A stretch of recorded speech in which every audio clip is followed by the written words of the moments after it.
রাত 2টার দিক ঘটনাটা। তখন হঠাৎ করে ওরা আসে আমাদের মানে সবার বাচ্চাদের শুরু করে গলার মধ্যে ছুরি দিছে আর মুখ চিপে ধরছে।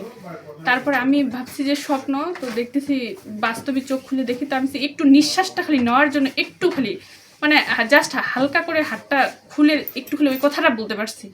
বলার পরে বলতেছে যে বেশি চিল্লাচিল্লি করে মারে ফেলবো, বাচ্চা দুটাকে মারে ফেলবো, নাহলে আপনাকে যে কোনো কিছু একটা করবো, ওইভাবে বলতেছে।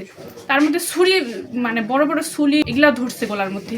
তো আমি খালি বলছি বাচ্চাটাকে একটু থামাই, বলতেছে যে কান্নাটা না থামাইলে নাকি বাচ্চাগুলোকে মারে ফেলবে, এ কোথায় বলতেছে।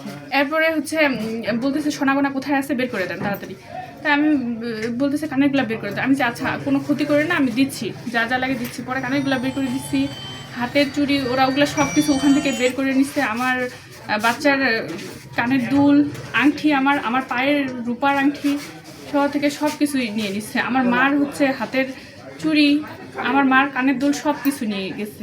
টাকা পয়সা 2 থেকে 3 লাখ টাকার মতো নিচ্ছে। আম্মুর কাছে 70,000 ছিল, ওগুলো নিয়ে গেছে।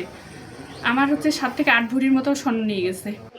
যে কথা বলেন তাহলে জব করে দিব, এবার না আমরা চুপ করে থাকবো, যা কিছু আছে নিয়ে নাও, এভাবে বলতেছি।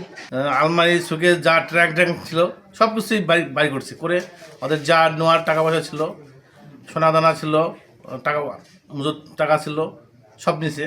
এবং দলিলও সব এলোমেলো করে থেকে গেছে, দলিলপত্র যা আছে উলট পালট করে ফেলে রাখছে। তারপর আমি এসব দেখে মানে তাৎক্ষণিক কিছু বুঝতে না পেরে আমি 999 ফোন দিয়েছিলাম, দিয়ে পুলিশের কাছে আর কি হেল্প চাইছিলাম।